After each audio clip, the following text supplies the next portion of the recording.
ओम श्रीगुरुभ्यो नमः। हरिः ओम्। प्राक्कक्षायां भावाख्यातस्थले अपि कश्चन अर्थः भवति। तत्र कृतिः कदाचित् आश्रयत्वम् इत्यादि भावना तु भवत्येव। पुनः आख्यातेन गुणत्वेन धात्वर्थः लक्ष्यते, भावः लक्ष्यते, अनुशासनमस्ति इति कृत्वा। यः कर्मणि च भावे च कर्मकेभ्यः इत्यनुशासनं फलात् आख्यातेनापि धातुर्लक्ष्यते इत्येवं तत्र निरूपितम्। इदानीं तत्र भावाख्यातस्थले सङ्ख्यान्वयः कथम् इत्येवम् अंशः निरूप्यते। अतः स्थीयते इत्येकत्वमपि स्वाश्रयीभूतभावरूपधात्वर्थनिरूपितत्वसम्बन्धेन आश्रयत्वादावेव अन्वेति। अतः यस्मात् तत्र इदानीं भावनारूप अर्थः अस्माभिः स्वीकृतः अस्ति, आश्रयत्वरूपो वा कृतिरूपो वा भावना अस्ति एव। अतः स्थीयते इत्यत्र यदेकत्वं प्रतीयते तदेकत्वमपि स्वाश्रयीभूतभावरूपधात्वर्थनिरूपितत्वसम्बन्धेन स्वम् एकत्वं तदाश्रयीभूतः यः भावः धात्वर्थः, धात्वर्थं दारीकृत्य एकत्वस्य अन्वयः उच्यते। तद् भावरूपः यः धात्वर्थः तन्निरूपितत्वसम्बन्धेन तन्निरूपितत्वम् आश्रयत्वे अस्ति इत्येवं। नाम स्वाश्रयधात्वर्थनिरूपितत्वरूपसम्बन्धः अनेन सम्बन्धेन आश्रयत्वादावेव अन्वेति न त्वन्यत्र। धात्वर्थे साक्षात् सम्बन्धेन अन्वयो नास्ति, आश्रयत्वे एव धात्वर्थद्वारकः अन्वयः इत्येवम्। किमर्थम् इति चेत् तत्र कर्तृभेदेन भिद्यते इत्यपि नास्ति। चैत्रेण स्थीयते, चैत्रैः स्थीयते इति यथा कथञ्चिदपि तत्र एकवचनमेव भवति इति कृत्वा कर्तृभिप्रायेणापि वक्तुं न शक्यते। कर्माभिप्रायेण सुतरां न भवति। भावे प्रयोगः सुकर्मकधातुस्थले एव भवति। तस्मात् तत्र कर्माभिप्रायेण इति वक्तुं नैव शक्यते। अतः अवशिष्टकिन्निष्ठासङ्ख्या पुनः बुध्यते इत्यपि तत्र श्रमदायकमस्ति इति कृत्वा धात्वर्थनिष्ठासङ्ख्या इत्येवं स्वीक्रियते इति। अतः आश्रयत्वादावेव परन्तु धात्वर्थे साक्षादन्वयस्तु न स्वीक्रियते। किमर्थम् इति चेत् भावप्रधानम् इति स्मृतिसङ्कोचे प्रमाणाभावात्। भावप्रधानमित्यनेन आख्यातेन बुध्यमानानां सर्वेषाम् अर्थानां तत्र भावनारूप अर्थः एव प्रधानभूतो भवति इति यस्मात् व्यवस्थापितं, तस्मात् तत्र एकत्वस्य आख्यातेन बुध्यमानस्य एकत्वस्य धात्वर्थे अन्वयः स्वीक्रियते चेत् इयं स्मृतिस्त्यक्ता स्यात्। अतः तथा न स्वीक्रियते इति भावः। न चैवं धात्वर्थस्य द्वित्वादिविवक्षायां द्विवचनाद्यापत्तिः। यदि धात्वर्थं द्वारीकृत्य आश्रयत्वादो यद्यन्वयः उच्यते तर्हि अनुपपत्तिः काचन प्रदर्श्यते। का इति चेत् तत्र धात्वर्थस्य द्वित्वादिविवक्षायां द्विवचनाद्यापत्तिः नाम कः अर्थः? इदानीं चैत्राभ्यां स्थीयते इत्येवं तत्र स्थितिः अन्या अन्या अस्ति। यतोहि तत्र पुरुषभेदः अस्ति। चैत्रद्वयम्, एकश्चैत्रः अपरः चैत्रः, अथवा चैत्रमैत्राभ्यां स्थीयते इति वाक्यं भवतु। चैत्रः अन्यः, मैत्रः अन्यः। अतः चैत्रनिष्ठा स्थितिरन्या, मैत्रनिष्ठा च स्थितिः अन्या अस्ति। अतः धात्वर्थभेदः अस्ति। धात्वर्थभेदः कथमुन्नीयते? कर्तृभेदेन धात्वर्थभेदः उन्नेतुं शक्यते। यस्मात् आश्रयः भिन्नः भिन्नः तस्मात् तन्निष्ठा स्थितिरपि भिन्ना भिन्ना इति वक्तुं शक्यते। अतः धात्वर्थ उभौ धात्वर्थौ वर्तेते। धात्वर्थो नाम धातोः यः अर्थः तद् वस्तुतन्त्रे द्वयमस्ति। यद्यपि क्रियायां सङ्ख्या नोच्यते तथापि पारिभाषिकं द्वित्वं वक्तुं शक्यते एव। अत एव सप्तपदार्थाः इत्यपि घटते। अतः धात्वर्थद्वयमस्ति इति कृत्वा अतः द्वित्वादिविवक्षा तत्र सम्भाव्यते। द्वित्वादिविवक्षा यतोहि पुरुषभेदः अस्ति इति कृत्वा स्थितिभेदः अस्ति। स्थितिभेदः अस्ति इति कृत्वा धात्वर्थं द्वारीकृत्य सङ्ख्यायाः अन्वयः अस्ति इति, तर्हि द्वित्वादिविवक्षा सम्भाव्यते। द्वित्वादिविवक्षायां सत्यां द्विवचनाद्यापत्तिः। यथा चैत्रमैत्रौ गच्छतः इति यथा भवति, चैत्रमैत्रौ गच्छतः इति यथा तत्र कर्तृद्विवचन सामान्यतः कर्तृनिष्ठा सङ्ख्या अन्वयः भावनायां भवतु नाम वस्तुतः यन्निष्ठा सङ्ख्या कर्तृनिष्ठा तद् अनेकत्वविवक्षायां वचनपरिणामः भवति वचनविपरिणामो भवति चैत्रमैत्रो गच्छतः इत्यत्र वस्तुतः कर्तृनिष्ठा सङ्ख्या आख्यातेन बुध्यते वस्तुतः कर्तृद्वित्वादिसद्भावे तत्र द्विवचनादिकं भवति तद्वदत्रापि वस्तुतः यदि धात्वर्थनिष्ठा सङ्ख्या बुध्यते वस्तुतः अन्वयः आश्रयत्वे भवतु वस्तुतन्त्रे साक्षात् तु धात्वर्थनिष्ठा सा सङ्ख्या वस्तुतन्त्रे तर्हि तत्र यदि धात्वर्थस्य द्वित्वविवक्षा सम्भाव्यते तत्र द्विवचनाद्यापत्तिः स्यात् तर्हि चैत्रमैत्राभ्यां स्थीयेते इति किञ्चिदेवम् अनिष्टं रूपं स्यात् स्थीयेते इत्यादि न भवति स्थीयते इत्येव अतः द्वित्वादिविवक्षायां द्विवचनाद्यापत्तिः इति नेष्यते स्थीयते इत्येव इष्यते द्विवचनादिकमपि तत्र स्यादित्येवमापत्तिः तत्र उच्यते प्रयोगाभावसहकृत अनुशासनबलेन एकवचनेनैव द्वित्वादिलक्षणात् सर्वस्यापि प्रयोगः प्रामाणिकानां तत्र प्राचीनप्रयोगः एव तत्र नियामको भवति प्रामाणिकानां तथा प्राचीनप्रयोगो नास्ति प्राचीनप्रयोगो नाम प्राक्प्रभृति तथा प्रामाणिकानां प्रयोगो नास्ति स्थीयेते चैत्रमैत्राभ्यां स्थीयेते इति एवं द्विवचनादिप्रयोगो नास्ति तादृशद्विवचनादिप्रयोगाभावसहकृत अनुशासनबलेन अनुशासनं तत्र अत्र द्वित्वादिलक्षण नाम यतोहि तत्र विशेषतः द्विवचनादिकं न भवति चेत् तत्र सङ्ख्या अनुपपत्तिरस्ति चेत् लक्षयितुं शक्यते इत्येवम् अतः तादृश अनुशासनबलेन एकवचनेनैव द्वित्वादिलक्षणात् तत्र एकवचनेनैव द्वित्वं लक्षयितुं शक्यते प्रयोगः न भवति विवक्षा अस्ति पदेन बोधनीयं तर्हि लक्षणा तत्र स्वीक्रियते इत्येवं भावः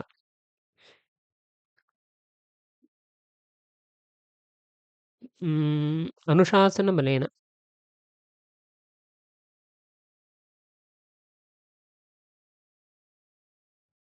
अत्र एतैः अपि विशेषतः किमपि न उक्तम् अस्तु अत्र अनुशासनबलेन इति विशेषतः चिन्त्यः विषयः अस्ति किम् अनुशासनं किम् अभिप्रेत्य उक्तम् इति तत्र सामान्यतः सुप्तिङ्गोपग्रहलिङ्ग सामान्यतः वेदे अन्यथापि भवितुमर्हति इतिवत् तत्र इदानीं पदेन इति बोधः विवक्षितः परन्तु तत्र तथा प्रयोगो न भवति तर्हि तत् पदेनैव लक्ष्यते इति इत्येवं यथा भवति तादृशं किञ्चित् अनुशासनमस्ति वा इति द्रष्टव्यं तदनुसारेण अत्र वक्तुं शक्यते अतः एकवचनेनैव तत्र द्वित्वं लक्षयितुं शक्यते अतः द्विवचनप्रयोगो न भवति अत एव उत्प्रासिकाः आस्यन्ते हतशायिकाः शय्यन्ते इति महाभाष्यकारवचनात् भावेऽपि बहुवचनं क्वचित्कमेव अत एव नाम सर्वांशे नैव भवति इति नार्थः यत्र प्रयोगो नास्ति तत्र लक्षणा यत्र प्रयोगः इष्यते तत्र बहुवचनमपि स्वीक्रियते एव अतः प्रयोगभावसहकृत अनुशासनं लक्षणं प्रयोजयति यदि प्रयोगः वर्तते तर्हि तत्र लक्षणायाः अपेक्षा नास्ति तथा प्रयोगः सम्भाव्यते तत्र दृष्टान्तः अस्ति महाभाष्यकृद्भिरेव भावेऽपि बहुवचनं प्रदर्शितम् उष्ट्रासिकाः आस्यन्ते हतशायिकाः शय्यन्ते इत्येवम् उष्ट्रासिकाः इत्यस्य उष्ट्रस्य आसनमिव आसनं यस्य भवति सः ते तत्र विवक्षिताः यथा उष्ट्राः यथा उपविशन्ति तथा एतैः उपविश्यते इत्येवम् अभिप्रायः आस्यन्ते इति भावे अस्ति तर्हि उष्ट्रासिकाः आस्यन्ते इत्येवं हतशायिकाः शय्यन्ते कथम् एते स्वापं कुर्वन्ति शयनं कुर्वन्ति यथा हताः सैनिकाः तत्र पतिताः भवन्ति हतानाम् इव हतः सैनिक इत्युपलक्षणं हतानां यथा शयनं भवति शरीरावस्था भवति तद्वदेतेषां शयनं ते तथा शय्यन्ते इति पुनः भावे प्रयोगः अस्ति अतः तत्रापि पुनः किं दृष्टमस्ति बहुवचनं दृष्टमस्ति इति कृत्वा तादृश बहुवचनप्रयोगः अस्ति चेत् तद् बहुवचनं भवितुमर्हति अत एव नाम प्रयोगभाव सः अस्ति चेत् लक्षण प्रयोगः अस्ति चेत् तथा प्रयोक्तुं शक्यते। एतादृशप्रयोगः किं मूलकः इति चेत् महाभाष्यग्रन्थेरेव तत्र निरूपितमस्ति इति महाभाष्यकारवचनात् भावेऽपि बहुवचनं क्वचित् दृश्यते एव क्वाचित्कमेव सर्वदा तु नास्ति क्वचित् तु भवति। अत्र उष्ट्रासिका अत्र च उष्ट्रासिकाः इत्यस्य उष्ट्रासनतुल्यानीति क्रियाविशेषणम् उष्ट्रासिकाः इति प्रथमं न अपि तु द्वितीया अस्ति क्रियाविशेषणत्वात् सुखं न सुखं सुप्यते इतिवत् भावाख्यातेऽपि द्वितीया नानुपपन्ना। तर्हि भावाख्यातस्थले द्वितीया नैव भवति इति सामान्यतः उच्यते इति चेत् न तत्र क्रियाविशेषणानां तु इष्यते एव यथा चैत्रेण सुखं सुप्यते इत्यत्र सुखमिति द्वितीया अस्ति क्रियाविशेषणत्वादेव तद्वत् तत्रापि उष्ट्रासिकाः आस्यन्ते इति इयं द्वितीया अस्ति क्रियाविशेषणमस्ति अतः क्रियाविशेषणत्वादेव द्वितीया तत्र उपपद्यते कुण्डलितः भागः मूलग्रन्थे वस्तुतः नास्ति परन्तु व्याख्याकृद्भिः अयं ग्रन्थः तत्र स्वकीयव्याख्याग्रन्थे योजितः ग्रन्थान्तरे तु इदं टिप्पण्यां वर्तते टिप्पणीकारस्य इयं पङ्क्तिरिति भाति मूले इयं पङ्क्तिर्नास्ति वस्तुतः इति तथा मूलस्य अभिप्रायः अस्माभिर्दृष्टः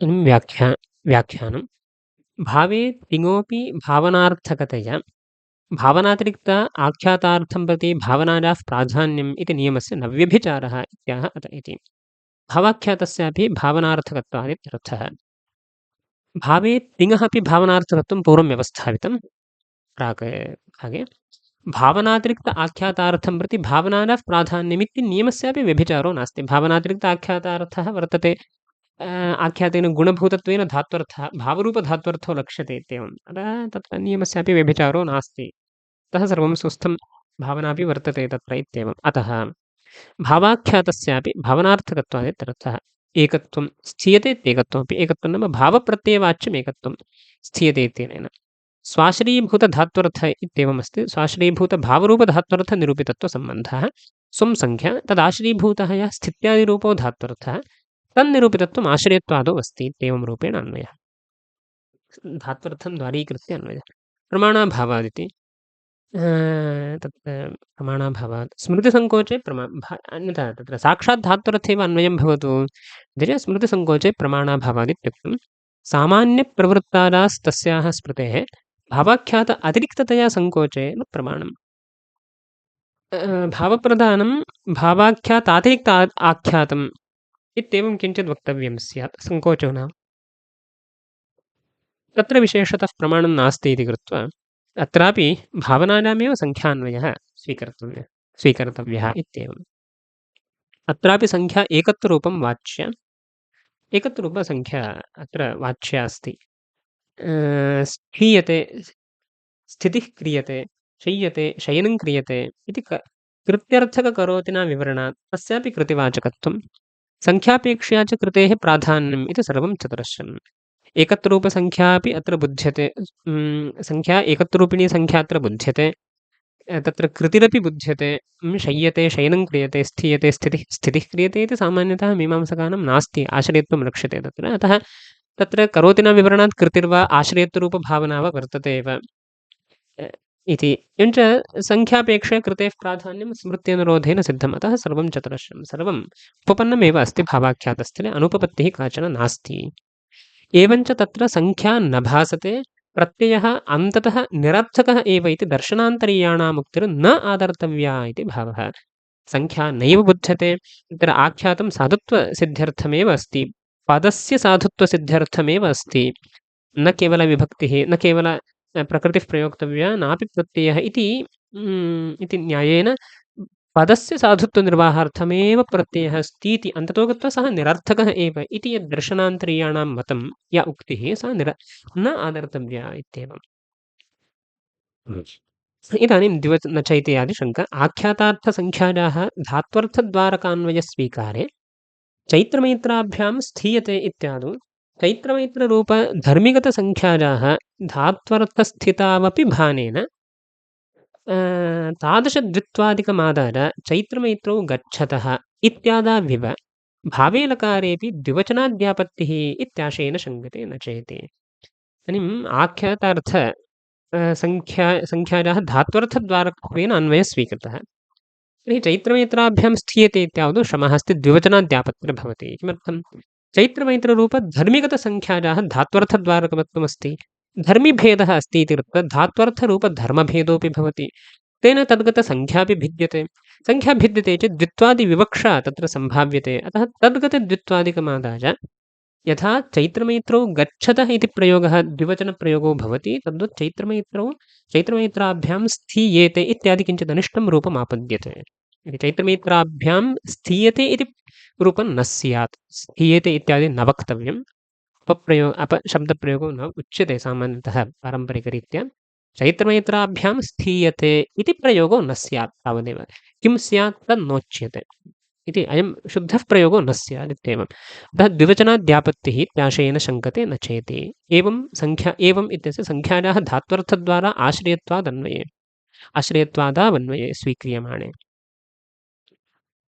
न चैवम् इत्यत्र एव शब्दस्य एव अर्थः। एवं भवता स्वीक्रियते चेत् अन्यः दोषः अस्ति।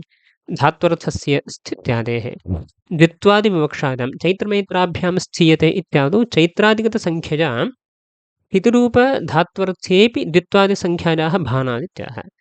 चैत्रादिगतसङ्ख्यया सङ्ख्यानुरोधेन चैत्रमैत्रयोः द्वित्वमस्ति।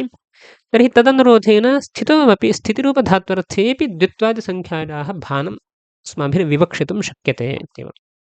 द्विवचनाद्यापत्तिरिति न चेष्टापत्तिः भवतु इति वक्तुं न शक्यते। भावे एकवचनमेव एकवचनमेव इति प्रामाणिकवचनविरोधः। भावे एकवचनमेव भवति इत्यादि यत् प्रामाणिकानां वचनं तद्विरोधो भवति इति। प्रामाणिकवचनविरोधमात्रेण तादृशप्रयोगः नैव लोके दृश्यते इत्येवम्। एवञ्च भावघयन्तपाकशब्दानामिव पाकः पाकौ पाकाः इत्यादि भाव आख्यातेऽपि द्विवचनबहुवचनयोरप्यापत्तिः इति भावः।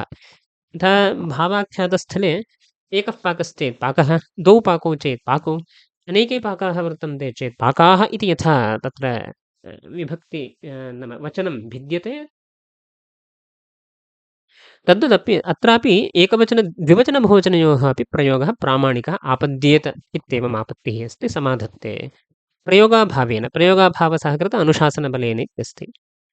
पाकौ पाकाः इति प्रयोगाणां सत्त्वात् तत्र पाकाश्रयभेदेन धात्वर्थे भेदमारोप्य द्विवचनादिकं प्रवर्तते तत्र युज्यते तथा प्रयोगाः दृश्यन्ते पाकौ पाकाः इत्यादि। अतः तथा दृश्यते इति कृत्वा पाकाश्रयभेदः भेदेन धात्वर्थे भेदमारोप्य पाकाश्रयः पुरुषः पाकाश्रये पुरुषाः भिन्नाः आश्रयीभूताः पुरुषाः भिन्नाः वर्तन्ते इति कृत्वा धात्वर्थेऽपि भेदः वक्तुं शक्यते। भेदः वक्तुं शक्यते न भेदः अस्ति एव तत्र द्वित्वं वक्तुं शक्यते इति। भेदमारोप्य नाम द्वित्व आरोपः इत्यभिप्रायेण भेदमारोप्य इत्युक्तं। भेदस्तु अस्त्येव व्यक्तिभेदस्तु अस्त्येव द्वित्वं तु उपपादयितुं न शक्यते क्रियायां सङ्ख्यायाः अनुपगमात्। अतः तत्र पारिभाषिकं द्वित्वं तु वक्तुं शक्यते। अतः द्विवचनादिकं तत्रापि प्रवर्तते इति भवः। तत्र प्रवर्तते आख्याते तु न प्रवर्तते इति। तत्र तु इष्यते प्रवर्तेत इति न प्रवर्तते।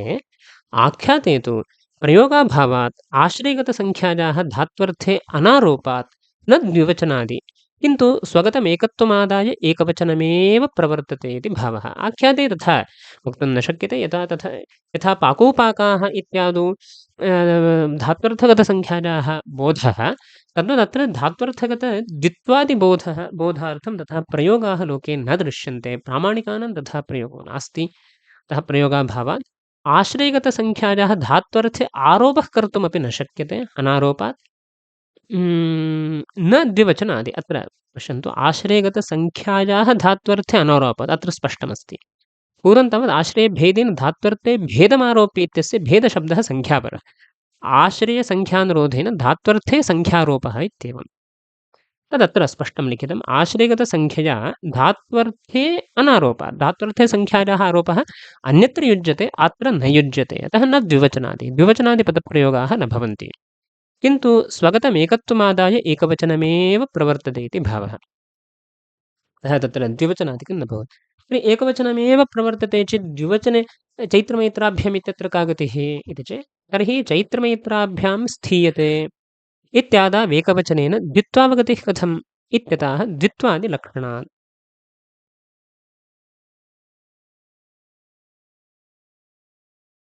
द्वित्वं तत्र लक्ष्यते इत्यर्थः।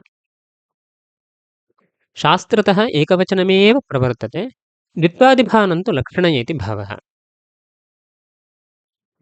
अत एव उष्ट्रासिकाः आस्यन्ते इति। अत एव शास्त्रेण वचनप्रवृत्तौ प्रयोगसहकारस्य अपेक्षितत्वादेव अत एव नाम शास्त्रेण वचनप्रवृत्तौ प्रयोगसहकारः अपेक्षते। प्रयोगं विना प्राचीनप्रयोगं दृष्ट्वा कः साधुः कः न साधुः इत्येवं प्राचीनप्रयोगानुरोधेन प्रामाणिकानां प्रयोगानुरोधेन निश्चित्य शास्त्रं प्रवर्तते। सिद्धस्य अन्वाख्यानमात्रं व्याकरणेन क्रियते। अतः प्राचीनप्रयोगसहकारस्तु अपेक्षते एव। प्रयोगसत्त्वे भवत्येव इत्याशयः।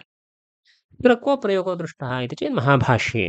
तथा च सार्वधातुके यक् इति सूत्रे भाष्यं सार्वधातुके यक् इति सूत्रस्थभाष्ये तथा प्रयोगाः दृश्यन्ते।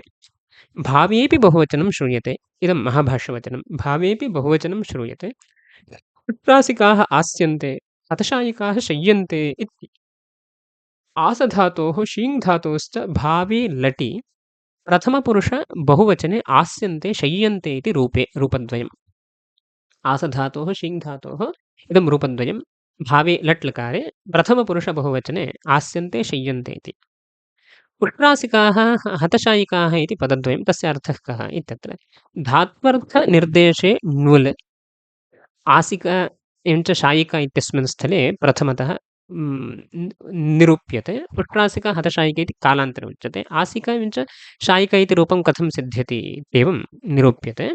तत्र धात्वर्थनिर्देशे नुल् आसधातुः शीङ्धातुरस्ति। धात्वर्थनिर्देशः कर्तव्यः इति कृत्वा नुल् प्रत्ययः क्रियते। तेन आसिका शायिका इति रूपं सिद्ध्यति।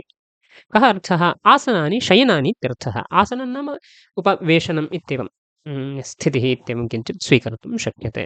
शयनं च प्रसिद्धमेव। अत्र आसनानि नाम तत्र क्रिया एव अत्र अभिप्रेता न तु उपवेशनार्थं यत् उपयुज्यते वस्त्रादिकं गर्भासनमिति तन्न अपि तु क्रिया एव अत्र विवक्षिता अस्ति। आसनमित्यनेन उपवेशनम् इति क्रिया विवक्षिता अस्ति। शयनं च प्रसिद्धमेव क्रिया एव अस्ति। तत्र उष्ट्रासिक इति शब्दस्य कः अर्थः इति चेत् उष्ट्राणां यादृशान्यासनानि उपवेशनम् इत्यर्थः। उष्ट्राणां यादृशम् उपवेशनमस्ति तत् सदृशानि देवदत्तकर्तृकाण्य्यासनानि इत्येवम्। उष्ट्रासिका नाम उष्ट्राणाम् आसनसजातीय आसनं यस्य इति तथा उष्ट्राणां यादृशान्यासनानि तत् सदृशानि देवदत्तकर्तृकाण्य्यासनानि इत्येवं वर्तते। यस्य इति इत्यादिनः यस्य इति उच्यते चेत् तत्र पुरुषः बुध्येत। एवं क्रियायाः एव बोधः अपेक्षते। उष्ट्रासिकाः इत्यनेन क्रियायाः एव बोधः अपेक्षते। उष्ट्राणाम् आसनसजातीयं देवदत्तकर्तृकं चैत्रादिकर्तृकं यत् आसनं तद् उष्ट्रासिक इति पदेन बुध्यते। तत् सजातीयम् आसनम् उष्ट्र उपवेशनसजातीयोपवेशनम् इत्यर्थः। सजातीयोपवेशनम् अन्यकर्तृकं भवति। हतशायिकाः इत्यस्य हतानां यानि शयनानि शरीरस्य पातः यद्भवति येन केनचित् आकारेण तत् पतति। हस्तः अन्यत्र भवति पादः अन्यत्र नाम कश्चन क्रमः नास्ति। एवं यत्किञ्चित् गत्वा शरीरं पतितं भवति। तादृशानि देवदत्तकर्तृकाणि शयनानि।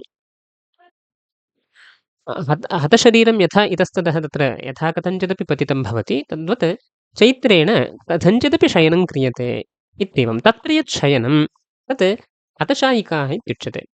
हतानां यानि शयनानि तत् सदृशशयनानि अन्यकर्तृकाणि यानि तानि हतशायिक इति शब्दस्य अर्थः अस्ति इत्येवम् इति तदर्थः।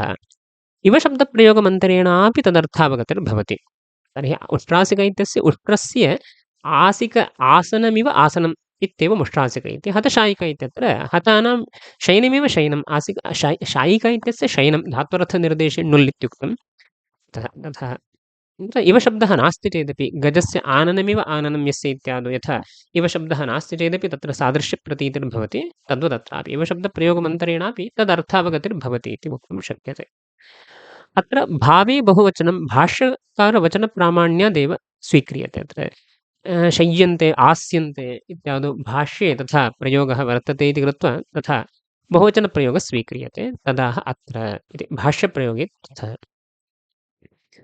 द्वितीये इति अत्र च उत्प्रासिका नाम भाष्ये द्वितीया नानुपपन्ना इत्यस्ति द्वितीया क्रियाविशेषणानां फले क्रियायां वा अन्वयेऽपि सकर्मक अकर्मकधातुसाधारण्येन ततः अन्यत्रापि दृश्यते इति वार्तिकेन द्वितीया भवति क्रियाविशेषणानां कदाचित् फले अन्वयः अतः अभेदः भवति इति कृत्वा न फले अन्वयात् कर्मत्वं सम्भाव्यते अनन्तरं कदाचित् क्रियायाम् अन्वयः तेनापि कर्मत्वम् इति वैयाकरणानां मतमस्ति परन्तु मीमांसकानां च सकर्मक अकर्मकधातुसाधारण्येन ततः अन्यत्रापि दृश्यते इति वार्तिकमस्ति तद्वार्तिकानुसारेण द्वितीया अत्र उपपादयितुं शक्यते क्रियाविशेषणानां द्वितीया इति वार्तिकेन द्वितीया भवति इदं च द्वितीयाप्रकरणे मूले स्पष्टं भविष्यति स्वयं ग्रन्थकारः ततोऽन्यत्रापि दृश्यते इति इदम् आदाय वार्तिकमादाय क्रियाविशेषणानां द्वितीया विभक्तिर्भवति इति व्यवस्थापयति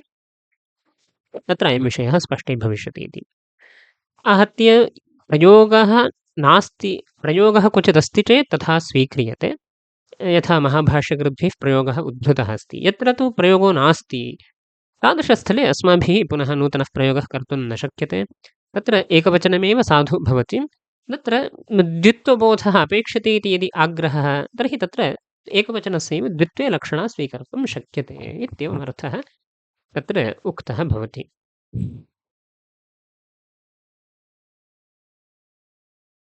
अग्रे पुनः इति आख्यातस्य तृतीयः प्रकारः समाप्तः कर्त्राख्याते विचारः सम्पन्नः कर्माख्यातेऽपि विचारः सम्पन्नः भावाख्यातस्थलेऽपि कः अर्थः किं लक्ष्यते संख्यायाः अन्वयः कथम् इत्येवं विचारः सम्पन्नः इदानीं कर्तृकर्मस्थले अन्वयः उपपाद्यते आख्यातस्य चतुर्थी रीतिः अस्ति कर्तृकर्मस्थले एवं कर्मवत्कर्मणा तुल्यक्रियः इति सूत्रात् पच्यते ओदनस्वयमेव इत्यादौ यत्र सकर्मकधातोः यत् कर्मकारकं तद्वृत्ति अखण्डोपाधिरूपकर्मत्व अविवक्षया कर्तृत्वविवक्षा तत्र आख्यातेन तस्यैव गुणत्वेन लक्षणया उपादानात् आख्यातेन विवरणानुसारेण शक्त्यैव कृतेरुपादानात् तस्यामेव कर्तृत्वस्य स्वनिरूपकविक्लिप्तिरूपफलजनकपाकजनकत्वसम्बन्धेन ओदनस्य च स्वनिष्ठकर्तृत्वनिरूपकफलप्रयोजकत्वसम्बन्धेनान्वयः इति व्यक्तं कौस्तुभे कर्तृकर्मस्थले उपपाद्यते तत्र कर्तृकर्म आख्यातविधायकं सूत्रमस्ति कर्मवत् कर्मणा तुल्यक्रियः आख्यातविधायकमिति न तत्र कर्तृकर्मसम्बन्धित्वेन कर्मवत् कर्मणा तुल्यक्रियः इति सूत्रम् तत्र कर्तरि इत्यनुवर्तते कर्ता इति स्वीक्रियते कर्ता कर्मवत् इत्येवं कर्मवत् कर्ता इत्येवं कर्मणा तुल्यक्रियः तुल्याक्रिया यस्य तुल्यक्रियः इति भवति कर्मणा तुल्यक्रिया कर्मणा नाम कर्मगतक्रियया तुल्याक्रिया यस्य कर्मणा तुल्यक्रियः नाम सादृश्ये तृतीया अस्ति कर्मगतक्रियासदृशक्रिया यस्य कर्तुः वर्तते स कर्मवद्भवति इत्येवं तत्र सूत्रस्य अर्थः सामान्यतः अत्र अर्थः उक्तः कः अभिप्रायः कः इति स्वयं ग्रन्थकारः लिखति तत्र पच्यते ओदनस्वरमेव इत्यादौ तत्र ओदनं पचति इत्येवमस्ति वाक्ये ओदनं पचति इति वाक्ये ओदनस्य कर्मत्वमिष्यते चैत्रः ओदनं पचति इत्यत्र चैत्रः कर्ता ओदनं कर्म ओदनः कर्म भवति इत्येवं सामान्यतः स्थितिरस्ति तत्र इदानीं कर्मगतव्यापारः कश्चन ओदनस्य व्यापारः विक्लित्यादिरूपव्यापारः इत्येवं स्वीकर्तुं शक्यते तादृशव्यापारेण तुल्यक्रिया यस्य कर्मणः सः कर्तृत्वेन यदा विवक्ष्यते तुल्यक्रिया यः कर्ता नाम ओदनः एव कर्ता नाम ओदनः पच्यते इत्यस्य ओदनस्य पाकसम्पादनार्थम् ओदनस्य कश्चन व्यापारः अस्ति सः व्यापारश्च कीदृशः वर्तते कर्म ओदनं पचति इत्यत्र कर्मनिष्ठव्यापार सजातीयव्यापारः तत्र कर्तुः वर्तते ओदनरूपकर्तुः वर्तते इति विवक्ष्यते तर्हि सः कर्तृत्वेन विवक्षितः भवति तत्काले सः कर्मवत् भवति इत्येवं सूत्रार्थः। कर्मवत् भवति इत्यस्य कः अर्थः? तत्र चिण्वदिटादयः भवन्ति इत्येवं सामान्यतः यक् अपि भवति, अनन्तरम् आत्मनेपदं भवति। अनन्तरं कर्मणि यथा तत्र प्रयोगाः भवन्ति तद्वत् अत्रापि भवति इत्येवं। कर्मणि यादृशी प्रक्रिया तादृशी एव अत्र प्रक्रिया भवति, परन्तु तत्र कर्ता अर्थः अस्ति इत्येवं। यतोहि कर्तृत्वविवक्षा अस्ति, कर्ता इति अस्ति, कर्ता कर्मवद् भवति इत्येवम्। इदानीम् ओदनं पचति इति स्थलमस्ति। तत्र ओदनस्य कर्मत्वम् अस्ति वस्तुतः, परन्तु तत् कर्मत्वस्य विवक्षा न क्रियते, कर्तृत्वविवक्षा क्रियते। तदेव अत्र उच्यते। यत्र सकर्मकधातोः यत् कर्मकारकं, सकर्मकधातुस्थले कर्मकारकं किञ्चित् भवति ओदनादिरूपं, तद्वृत्त्यखण्डोपाधिरूपं यत् कर्मत्वम्, अस्माकं मते कर्मत्वम् अखण्डोपाधिरूपम् इति। तादृश अखण्डोपाधिरूपं यत् कर्मत्वं तस्य विवक्षा न भवति अविवक्षया। तस्य विवक्षा नास्ति, कर्तृत्वेन विवक्षा अस्ति। अविवक्षया कर्तृत्वविवक्षा। तर्हि किं तस्य ओदनस्य किं विवक्षितं? कर्तृत्वं विवक्ष्यते। तर्हि पाकरूपव्यापनिष्पत्त्यर्थम् ओदनः नाम ओदनवृत्तिव्यापारः कश्चन विवक्ष्यते। नाम ओदनः कर्ता भवति, व्यापाराश्रयः कर्ता। तर्हि ओदनस्य कश्चन व्यापारः उन्नीयते चेत् ओदनः कर्ता भवति इत्येवम्। अतः कर्तृत्वविवक्षा भवति। तत्र कर्तृत्वविवक्षा तत्र आख्यातेन तस्यैव गुणत्वेन उपादानात् तत्र वस्तुतः पूर्वं कथमस्ति? ओदनं पचति इति, परन्तु विवक्षा अन्यादृशी भवति चेत् कर्मत्वविवक्षा नास्ति, अपि तु कर्तृत्वविवक्षा यद्यस्ति, तर्हि अनेन सूत्रेण कर्ता कर्मवद् भवति इत्येवम् अस्ति इति कृत्वा पच्यते ओदनः इत्येवं रूपं निष्पद्यते। ओदनः पच्यते, कर्मणि प्रयोगो न। तत्र ओदनं पचति इत्यस्य कर्मणि प्रयोगः क्रियते चेत् चैत्रेण ओदनः पच्यते इति भवति। अयं कर्मणि प्रयोगो न, अपि तु अयं कर्मकर्तृप्रयोगः, कर्तृकर्मप्रयोगः अस्ति इत्येवं। द्योतनार्थं स्वयमेव इति पदं दत्तम्। अयं कर्मणि प्रयोगो न, कर्तृकर्मप्रयोगः अस्ति इत्येवं द्योतनार्थं तत्र कर्तृकर्म इति न कर्मकर्तृ इति वक्तव्यमस्ति वस्तुतः।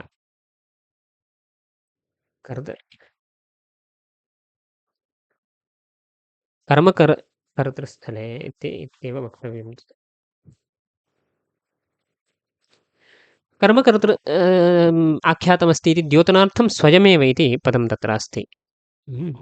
अतः तत्र आख्यातेन तस्यैव गुणत्वेन लक्षणया उपादानात्, तस्यैव नाम कर्तृत्वस्य, यतोहि कर्तृत्वविवक्षा अस्ति।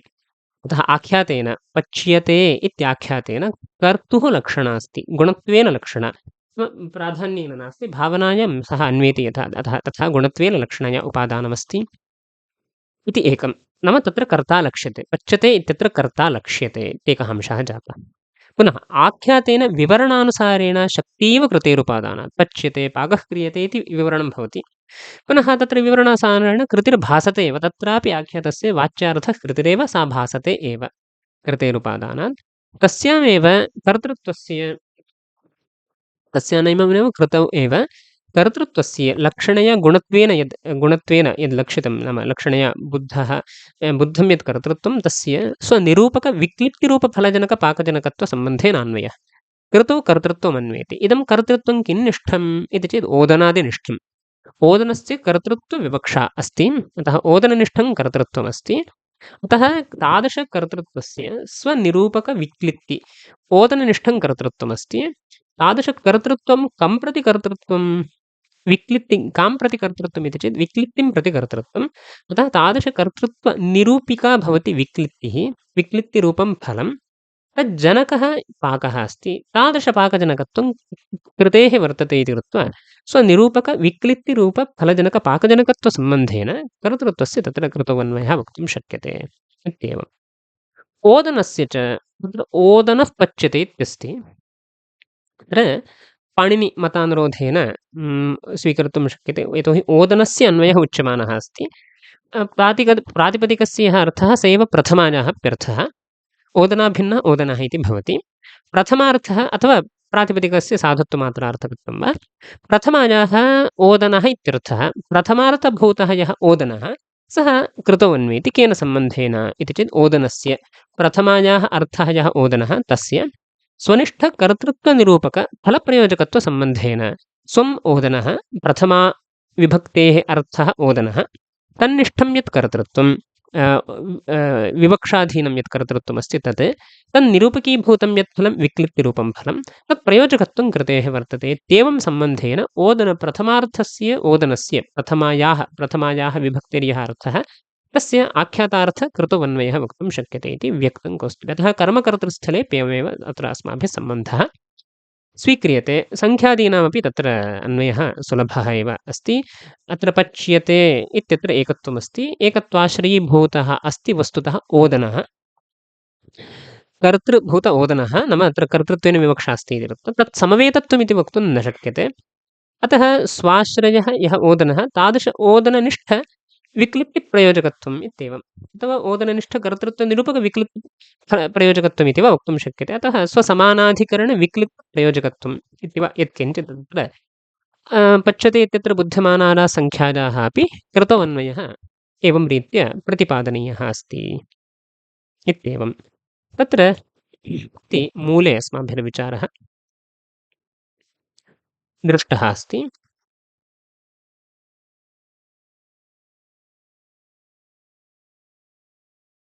तदुत्तरकाले व्याख्यानं कर्मकर्तृप्रयोगेऽपि भावनातिरिक्त अर्थं प्रति भावनायाः एव मुख्यविशेषत्वम् इति निरूपयति आहत्य त्रयः प्रयोगाः कर्मणि भावे प्रयोगाः निरूपिताः इदानीं कर्मकर्तृप्रयोगस्थलेपि निरूपणार्थम् एवम् इति एवं नाम कर्तृकर्मभावाख्यातेषु इव कर्मकर्तृ आख्यातेऽपि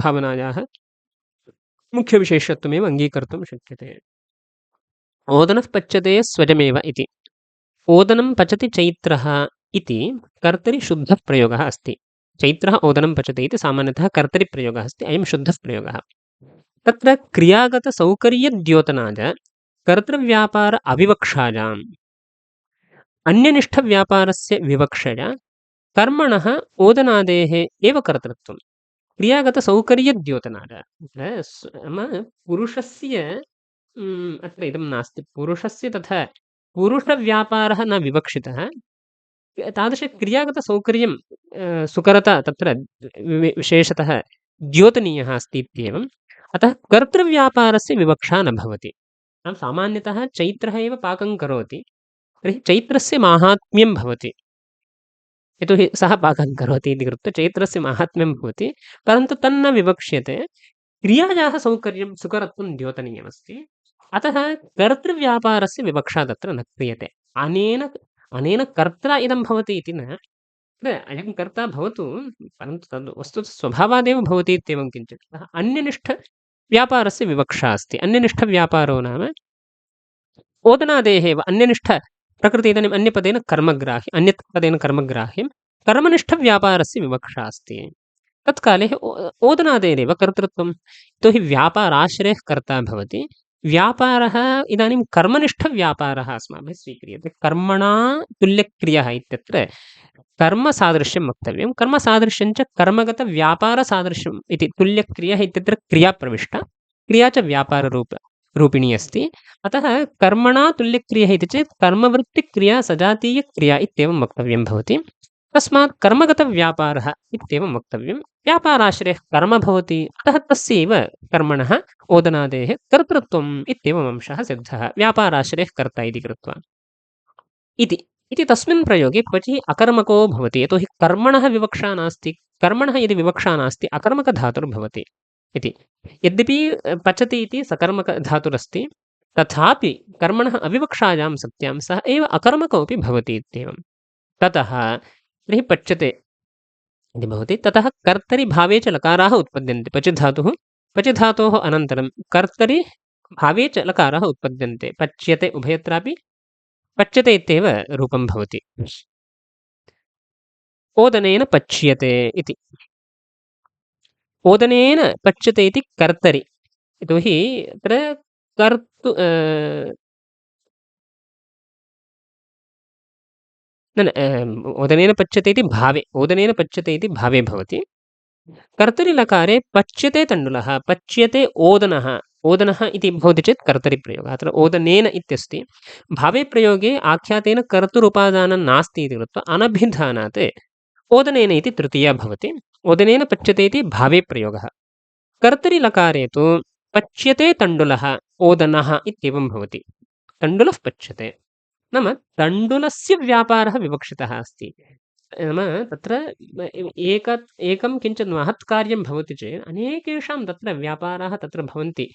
तत्र एकस्य कस्यचित् व्यापारः यदि विवक्ष्यते, कर्मणः यदि व्यापारः तत्र विवक्ष्यते, तर्हि कर्म एव कर्तृत्वेन स्वीकृतः भवति इत्येवम् अभिप्रायः अस्ति। अतः तत्र कर्त्रन्तरव्यावृत्तये स्वयमेव इति प्रयुज्यते। वस्तुतः स्वयमेव इत्यादि प्रयोगस्य अपेक्षा नास्ति। पच्यते तण्डुलः इत्येवम् उच्यते चेदप्यलं कर्त्रन्तरव्यावृत्तिर्द्योतनीया अस्ति इत्येवं। पच्यते तण्डुलः इति चेत् पच्यते तण्डुलः चैत्रेण इति कर्मणि प्रयोगेऽपि पुनः चैत्रेण इत्याद्यध्याहारं कृत्वा अयं कर्मणि प्रयोगः इति भायात्। अन्यः कश्चन कर्ता अस्ति, चैत्रेण तण्डुलः पच्यते, पच्यते तण्डुलः केन? चैत्रेण इत्येवं कर्त्रन्तरबोधः विवक्षितः स्यात्, आकाङ्क्षितः स्यात्। अतः कर्त्रन्तरं किञ्चित् नास्ति इति द्योतनीयं। नाम अयं कर्मकर्तृप्रयोगः अस्ति इति द्योतनीयम्। अयमेव कर्ता, तण्डुलः एव कर्ता, यत् कर्म तदेव कर्तृभूतमस्ति इत्येवं द्योतनीयम्। अतः स्वयमेव इत्युच्यते, अन्यः कर्ता नास्ति। अतः पच्यते तण्डुलः चैत्रेण इत्यध्याहारः अत्यन्तम् अप्रामाणिकः अस्ति। अत्र कर्तरिप्रयोगः अस्ति इति प्रयुज्यते। कर्तरिलकारे पचतीत्येव रूपं स्यात्, तथापि कर्मवत्कर्मणा तुल्यक्रियः इति सूत्रेण कर्तुः कर्मवद्भावात् कर्मणि इव यक् आत्मनेपदादिकं प्रवर्तते। कर्तरिप्रयोगे पचतीत्येव रूपमस्ति, परन्तु अत्र इदानीं विशेषतः कर्मवद्भावः विहितः। कर्मवत्कर्मणा तुल्यक्रियः, कर्मणा तुल्यक्रियः कर्ता कर्मवत् भवति इत्युक्तत्वात् कर्तुः कर्मवद्भावः विहितः अस्ति इति। अतः कर्मणि यथा यक् आत्मनेपदं नियततया भवति, तद्वत् अत्रापि यक् आत्मनेपदमित्यादिकमपि प्रवर्तते। कः अर्थः सूत्रस्य इति चेत् कर्मस्थया क्रियया तुल्यक्रियः कर्ता कर्मवद्भवति इति सूत्रार्थः। कर्मणा तुल्यक्रियः सादृश्ये तृतीया अस्ति। तत्र कर्मस्थया क्रियया इति किमर्थमुच्यते चेत् तुल्यक्रियः इत्यस्ति, तुल्या क्रिया यस्य इत्येवं वक्तव्यं। तौल्यञ्च कर्मणा तौल्यम् अत्र वक्तुं न शक्यते, अतः कर्मगतक्रियामादाय वक्तव्यम्। अतः कर्मस्थया क्रियया तुल्यक्रियः इत्येवं व्याख्यानं कृतमस्ति। एवञ्च शुद्धप्रयोगे कर्मणः अर्थान्तरविवक्षायां कर्तृत्वे कर्मकर्तृत्वव्यापारः शाब्दिकानाम्। शुद्धप्रयोगे यत् कर्म, शुद्धप्रयोगो नाम ओदनं पचति चैत्रः, ओदनं पचति चैत्रः इति शुद्धप्रयोगः अस्ति इति शुद्धप्रयोगः इति पूर्वमत्र लिखितमेव अस्ति इति। तादृशशुद्धप्रयोगे यत् कर्म, किम् ओदनः कर्म अस्ति, तस्य कर्मणः ओदनस्य अर्थान्तरविवक्षायाम्, अर्थान्तरं नाम व्यापारान्तरं तत्र विवक्ष्यते। अतः कर्तृत्वमायाति। कर्तृत्वविवक्षां कर्मकर्तृत्वव्यवहारः, ओदनः पच्यते स्वयमेव इति अयं कर्मकर्तृप्रयोगः इति व्यपदिश्यते शाब्दिकैः इत्येवं। तदेतद् उपपादयति यत्र नाम ओदनं पचति चैत्रः इत्यादौ इत्यर्थः। यत्र सकर्मकधातोः यत् कर्मकारकम्, ओदनं पचति चैत्रः इत्यादौ यत्र सकर्मकधातुरस्ति, यत् कर्मकारकम् ओदनादि, ओदनं पचति इत्यत्र कर्मकारकम् ओदनादि, तत् इति तद्वृत्ति अखण्डोपाधिरूपकर्मत्व अविवक्षायामित्यस्ति। तदत्र उच्यते कर्मत्वम् अखण्डोपाधिरूपम् इति वक्ष्यमाणस्वसिद्धान्तरीत्या कर्मत्वम् अखण्डोपाधिरूपमिति स्वसिद्धान्तः द्वितीयाप्रकरणे उच्यते। तत् मनसि निधाय तद्वृत्त्यखण्डोपाधिकर्मत्वमित्युक्तम्।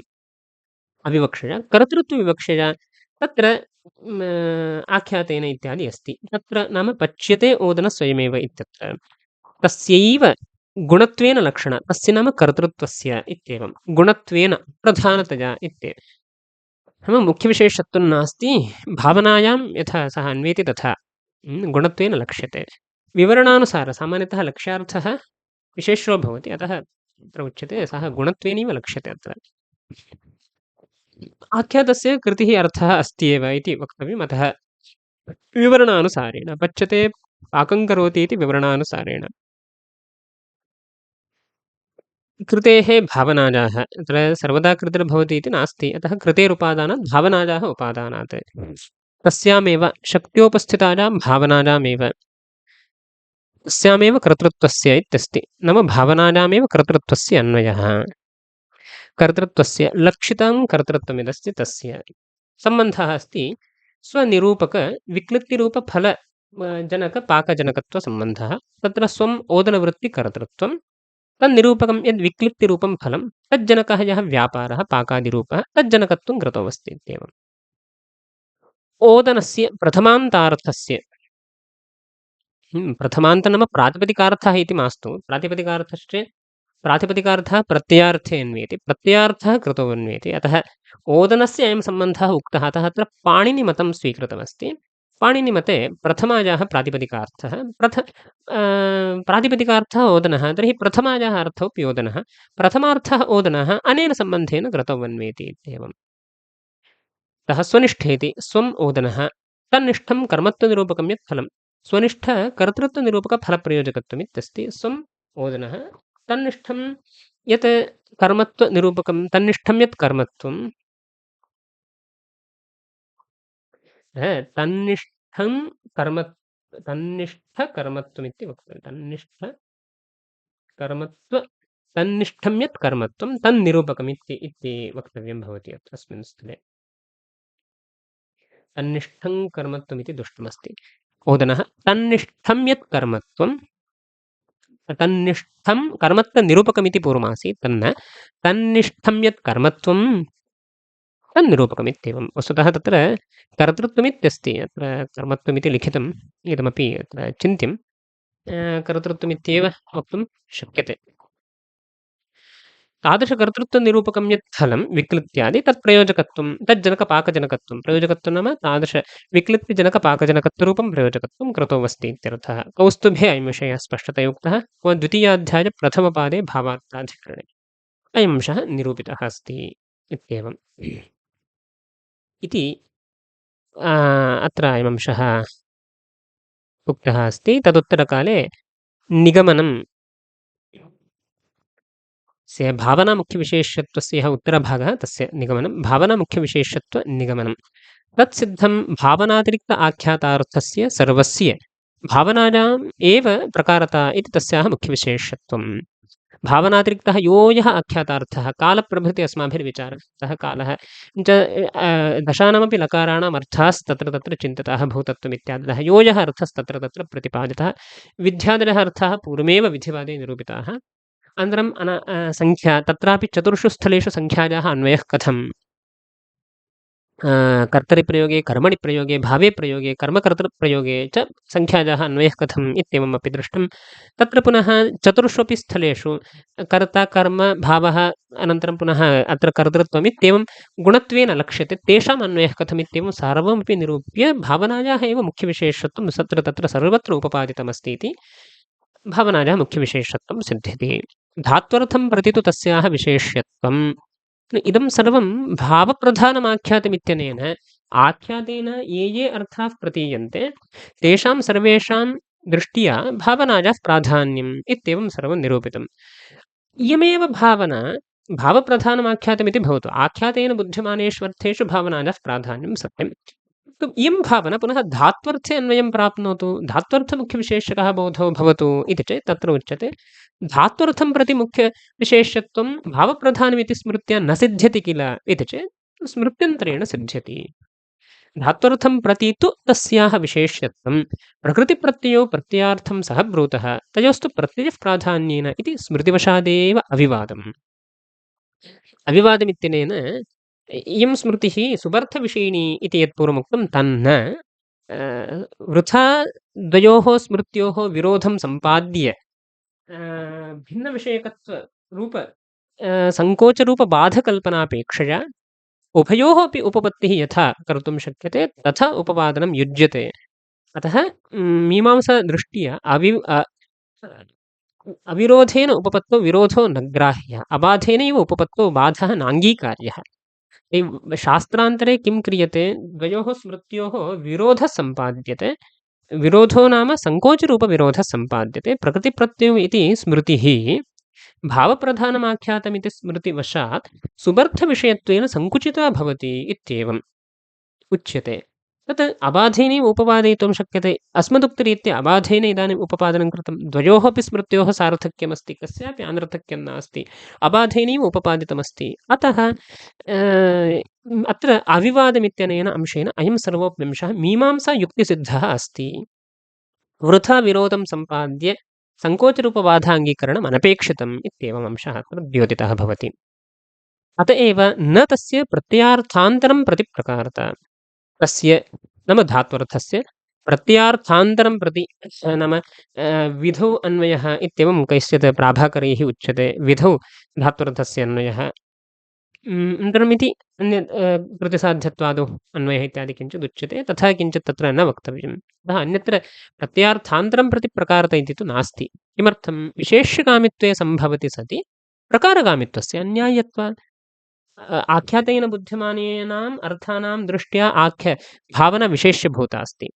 आख्यातेन यावन्तः अर्थाः बुध्यन्ते तद्दृष्ट्या भावनायाः विशेष्यत्वम्। अतः अन्यं प्रति विशेष्यभूतायां भावनां प्रत्येव यदन्वयः वक्तुं शक्यते, तर्हि भावनायां प्रकारत्वेन अन्वीयमानाः ये विधयः तत्प्रति प्रकारत्वम् इत्याद्यनपेक्षितम् इत्यर्थः। अथवा कर्त्रादिकप्रति अत्र स्पष्टतया उक्तं विधिः इति सर्वत्र न भवति। कर्त्रादि कर्ता वा कर्म वा तत्र तत्प्रति धात्वर्थस्य विशेषत्वमित्यादि न वक्तव्यम्। यतोहि कर्तैव भावनां प्रति प्रकारीभूतः अस्ति। विशेष्यकामित्वे सम्भवति प्रकारकामित्वं किमर्थम् अङ्गीकार्यमित्येवं न्यायेन प्रत्ययार्थान्तरं प्रति तेषां प्रकारत्वं वारितं भवति। अतः अन्ततो गत्वा धात्वर्थस्य भावनां प्रकारत्वं भावना आख्यातेन बुध्यमानानाम् अर्थानां सर्वेषां दृष्ट्या भावनायाः एव तत्र विशेषत्वम् अस्ति इति कृत्वा परिशेषात् भावनायाः एव मुख्यविशेषत्वं सिद्ध्यति इति भावनामुख्यविशेष्यत्व उत्तरभागस्य मूलम् अत्र समाप्तम्।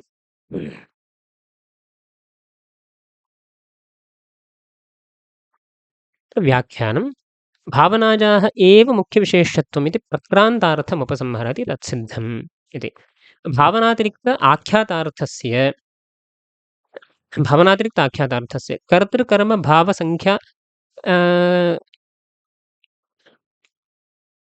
संख्या काल उपग्रहात्मकस्य कर्ता कदाचित् कर्म कदाचित् भावः कदाचित् संख्या कदाचित् कालः कदाचित् उपग्रहः इत्येवं रूपेण भावनातिरिक्तः योजः आख्यातार्थः विधिः इत्येवं सर्वस्य भावनायामेव प्रकारतः अन्वयः प्रकारता इति किमर्थं भावप्रधानमिति भावातिरिक्तार्थस्य भावनां प्रति प्रकारतया बोधना इति। अतः तथा अङ्गीकार्यमित्यभिप्रायः। ननु धात्वर्थापेक्षया प्राधान्यं कथम्? अन्यत् आख्यातेन बुध्यमान अर्थानां दृष्ट्या भावनायाः प्राधान्यं